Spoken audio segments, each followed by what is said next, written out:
তোর বাবাই তো যায় না ইয়ার কি রে জিসা নাস্তা পানি খাইছিস রে?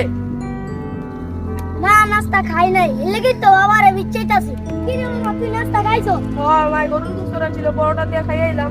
তুই তো ভালোই গেছিস আমি আমার আপু তারে যাই কমু গরুর মাংস আনতে তুই থাক আমি যাই কারণ বাবারে বিচ্ছাইছি যা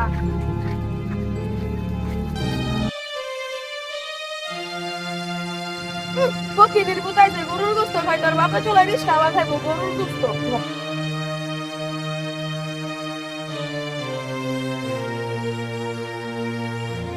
বাবা আমি তোমার অনেকক্ষণ ধরে বিচ্ছাইতাছি বাসায় আও বিচ্ছাই গেছি তুমি কই গেছাল? আমি তো আবার গেছিলাম একটু ওইদিকে কাম হচ্ছিল কামটা সেটাই এলাম। কি হয়েছে বিচ্ছে সত্যি ক? বাবা তুমি আজকে গরুর মাংস রান্না আমি গরুর মাংস দিয়ে ভাত খাবো। বাবা রে গরুর মাংস তো অনেক দাম, কাজ কামে যে অবস্থা বাজার দেশের 900 টাকা গরুর মাংস কিনার আমগো সামর্থ্য নাই বাবা, 500 টাকা